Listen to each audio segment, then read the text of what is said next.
Many in legacy media love mass shootings. You guys love it. Now, I'm not saying that you love the tragedy, but I am saying that you love the ratings. Crying white mothers are ratings gold to you and many in the legacy media in the back.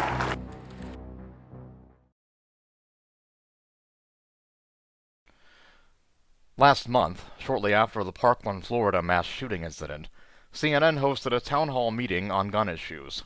Among those in attendance were surviving students from Marjorie Stoneman Douglas High School, Broward County Sheriff Steve Israel, Senator Marco Rubio, Republican from Florida, and Dana Loesch, spokeswoman for the National Rifle Association.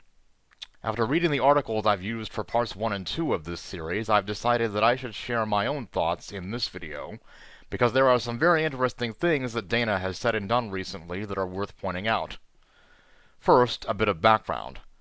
Most of us have seen enough shooting tragedies in the last 10 to 15 years to know that when they happen, Wayne LaPierre, who has been the executive vice president of the NRA since at least 1979, will eventually come out from whatever rock he hides under, reaffirm his support for the Second Amendment, or at least his version of it.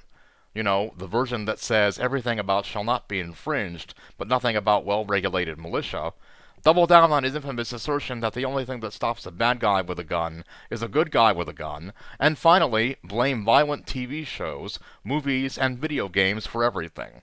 Why? Because he's a knucklehead. And if you're wondering who Dana Loesch is, you just might remember her as the woman who said this back in 2012. Can someone explain to me if there's supposed to be a scandal that someone pees on the corpse of a Taliban fighter? Someone who was as part of an organization murdered over 3,000 Americans? I'd drop trial and do it too. That's me, though. Whatever its reasons may actually be, the NRA has evidently decided that Dana, younger, better looking, and considerably more camera-ready than Mr. LaPierre, let's be honest, is much better suited for this day and age to help persuade more people to join the cause of the NRA, or at least to persuade more people to buy guns who otherwise wouldn't. Hey, if sex appeal can be used to sell everything from beer and cigarettes to cars and makeup and hairstyling products, why not guns, right? Let's take a few minutes to examine what I consider to be some of Dana's more controversial statements in the aftermath of Parkland. Watch what happens here when Emma Gonzales confronts her. I want you to know that we will support your two children in the way that you will not. You will first note Dana's expression of joy as she realizes she's about to hear something that she might not like. The shooter at our school obtained weapons that he used on us legally. Do you believe that it should be harder to obtain these semi-automatic and weapons and the modifications for these weapons to make them fully automatic like bump stocks? Well, first off, Emma, I want to applaud you for standing up and speaking out. And for anyone who has ever criticized you or any of these students up here, including people who have been on my side of this issue, I don't think that anyone should deny you your voice or deny you your position because you are young. We want to thank you for that. I was a very politically active teenager, and I'm on this stage as a result of that. Think of how far you all could go as a result of voicing your beliefs. Now, I want to answer your question, and I want to be allowed the opportunity, which is why I am here, to talk and have this discussion with you all and answer these questions. This is why I came down here. I don't believe that this insane monster should have ever been able to obtain a firearm, ever. I do not think that he should have gotten his hands on any kind of weapon. That's number one. This individual was nuts. And I, nor the millions of people that I represent as a part of this organization that I'm here speaking for, none of us support people who are crazy, who are a danger to themselves, who are a danger to others, getting their hands on a firearm. And we have been for over 20 years, and I have been screaming about this, which is why I'm here, because I have kids, and I'm not just fighting for my kids, I'm fighting for you, I'm fighting for you, I'm fighting for all of you, because I don't want anyone to ever be in this position again. I want everyone to think about this for 1 second. This goes right into your question. Do you know that it is not federally required for states to actually report people who are prohibited possessors, crazy people, people who are murderers? No? We've been actually talking about that for a long time. Let me answer the question. Let me answer the question. You can shout me down when I'm finished, but let me answer Emma's question. It is not federal law for states to report convictions to the NICS system. It's not federally mandated. Dana begins her answer to Emma's question by saying all of the right things, much as President Trump did on February 15th. And it turns out that she is essentially correct about NICS. According to a recent report by the Associated Press, quote, "In theory, the FBI's background check database, tapped by gun dealers during a sale, should have a definitive list of people who are prohibited from having guns, people who have been convicted of crimes, committed to mental institutions, received dishonorable discharges, or are addicted to drugs. But in practice, the database is incomplete. It's up to local police, sheriff's offices, the military, federal and state courts, Indian tribes, and in some places, hospitals and treatment providers, to send criminal or mental health records to the National Instant Criminal Background Check System, NICS, but some don't always do so, or they may not send them in a timely fashion. Some agencies don't know what to send. States often lack funds needed to ensure someone handles the data. No system of audits exists to find out who's not reporting. And some states lack the political will to set up a functioning and efficient reporting process," unquote.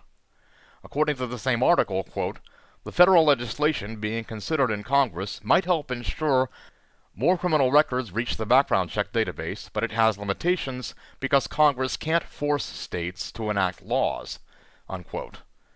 The legislation is commonly known as Fix NICS. But what is even more important here is how Dana responds to Emma's next question. Do you believe it should be harder to obtain these semi-automatic weapons and modifications to make them fully automatic, such as bump stocks?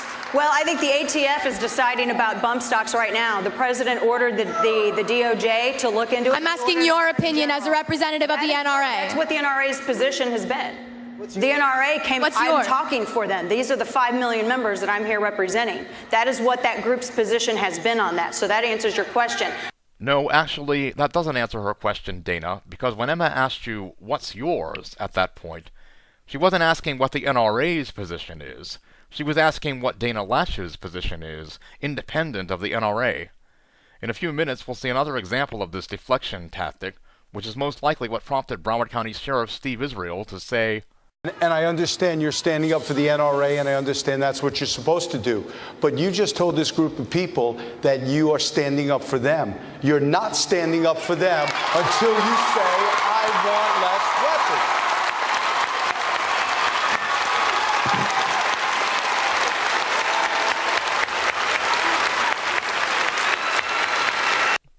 Dana's next confrontation was with Diane Wilk Rogers, a history teacher who survived the Parkland shooting.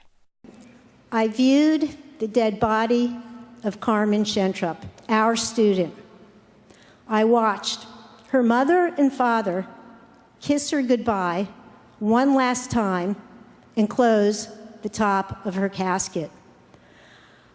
I looked at Robert and I hugged him, my dear, dear Robert, and I told you that Carmen, she died a martyr. Our kids have started a revolution. I'm proud and I'm inspired to be a part of Never Again. Now here's my question. I'm a history teacher. I ask my students to define terms for me.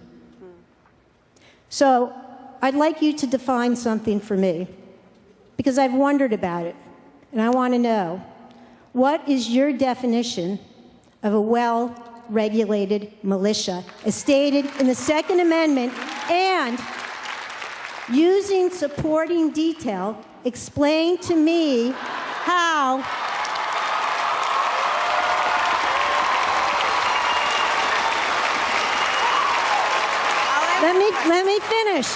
Let me finish.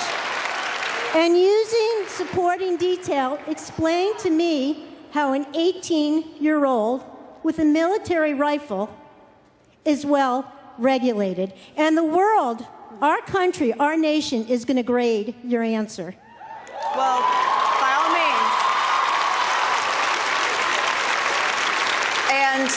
I want to say as well, as a parent, I see my kids and these students. I see my kids and the students that are here today. What you went through is horrid. I'm not going to pretend to understand what you went through. There are no words for it. It's monstrous, and nobody should have to endure that. I want to answer your question. George Mason was one of the founders, and he said the militia is the whole of the people. It's every man, it's every woman. That is who the militia is. In the context of the time, a well-regulated militia meant an American man, an American woman, a citizen of the United States of America who could operate and service their firearm.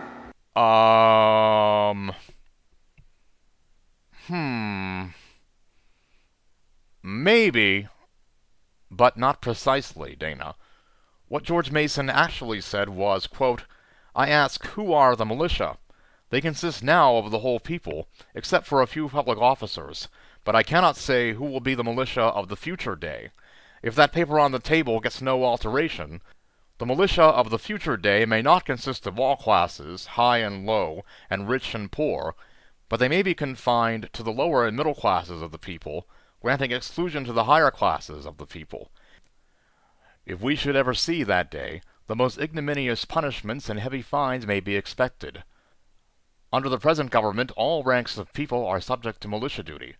Under such a full and equal representation as ours, there can be no ignominious punishment inflicted.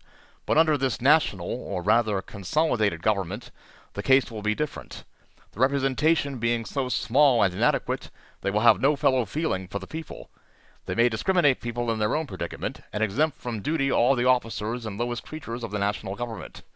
If there were a more particular definition of their powers, and a clause exempting the militia from martial law except when in actual service, and from fines and punishments of an unusual nature, then we might expect that the militia would be what they are.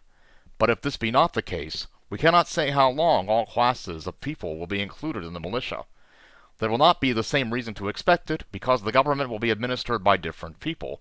We know what they are now, but know not how soon they may be altered.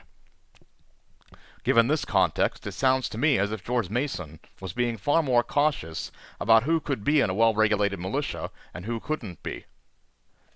In addition, everything I've ever been able to look up on the original intent of the Second Amendment boils down to this, that in the beginning, the United States of America had no standing army. This was because the Founding Fathers believed that standing armies were a form of tyranny. The same tyranny which people on Dana's side of the gun debate believe the Second Amendment protects us against. The word militia, in its original context, referred to what we now call the National Guard, such as it was at the time, with the understanding that we, as our own sovereign independent country, would never be invaded or conquered by another country ever again, whether that was England or anybody else. So the founders wanted every state to have its own National Guard as a well-regulated citizens' militia, and for there to be no army except during times of war. Unfortunately, the problem we have today seems to be that, instead of a well-regulated militia, we have a mostly unregulated, or at best weakly regulated, uneducated populace who take "shall not be infringed" a little more seriously than they take well-regulated militia. Now let's look at what happened when Dana was confronted by Allison Camerota on CNN after her speech at CPAC, in which she accused the media of loving mass shootings for the ratings, as we saw in the clip at the beginning. When asked why the NRA opposes the raising of the minimum age for anyone wanting to purchase firearms to 21, Dana says this. Well, because first off, let me put it like this. The murderer in Sutherland Springs, who was stopped by an NRA member and an NRA instructor, was 27 years old. Raising the age is not going to solve psychosis. And also, I also look at it like this. When I lived on my own, Allison, I was 20 years old. I was 20 years old, and I did not live at home with my parents. I was a young woman.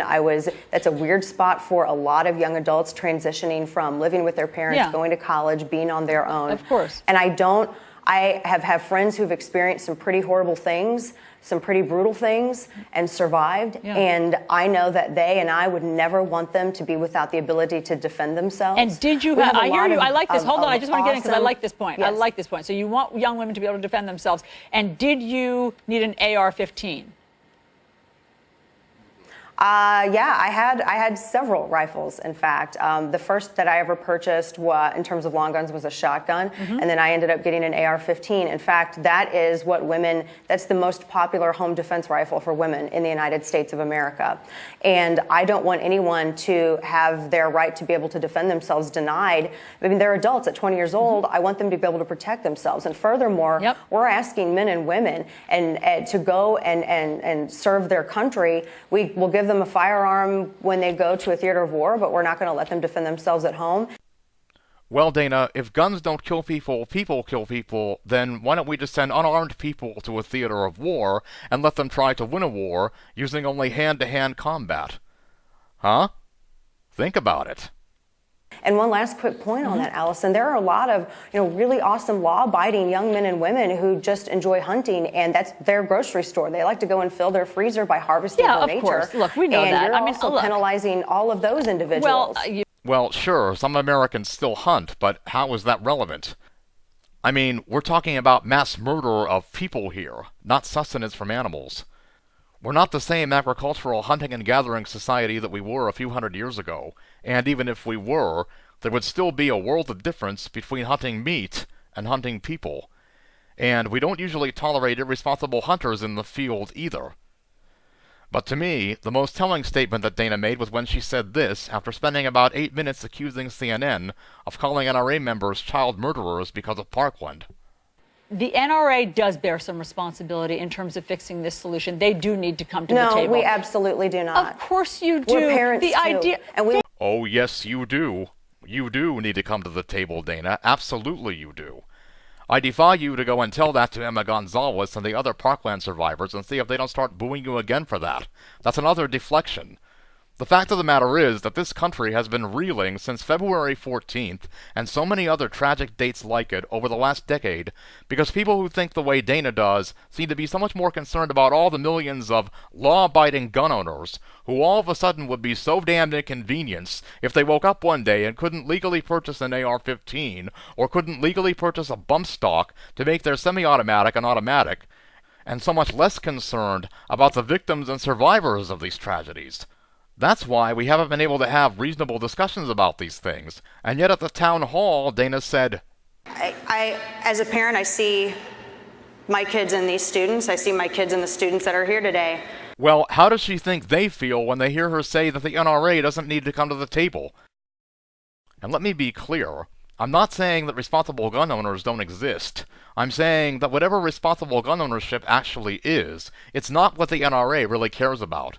What the NRA really cares about is making more people paranoid enough to buy more guns, helping gun manufacturers turn a profit, and the NRA getting more donations from those gun manufacturers in return. In other words, money, money, money. Even proud gun-carrying Texans like Matthew Dowd know this. As the gun-owning Texan at the table, where I have five rifles, and I went hog hunting last week in Texas with a whole group of guys, all of whom are gun-carrying Texans. All of them say, why can't we get this done? The problem that the NRA doesn't speak for most of Americans. The NRA doesn't even speak for most gun owners. The NRA speaks for a very small sect of people that have drawn a line that says you can have no restrictions, which of course the Supreme Court has never said. The Supreme Court has said you can have reasonable restrictions in this.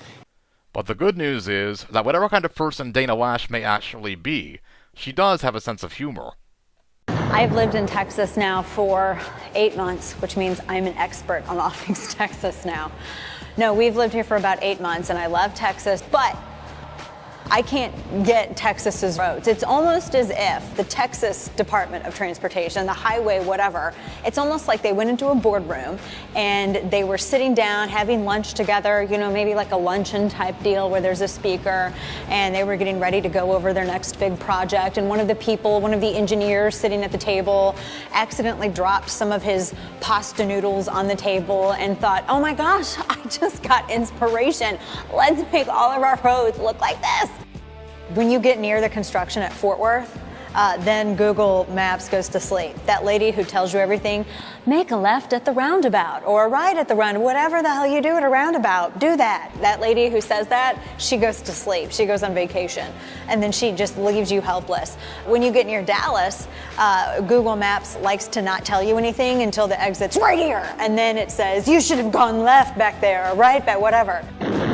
Even GPS, my GPS doesn't care about Texas highways. My GPS has told me to drive in the middle of a field I don't know how many times. So all I know is that Texas highways, I hear people say they're the best highways in the world, and I think it's because they're native Texans. I'm a Texan by choice. I came here as soon as I can. I'm still trying to understand them. God bless America.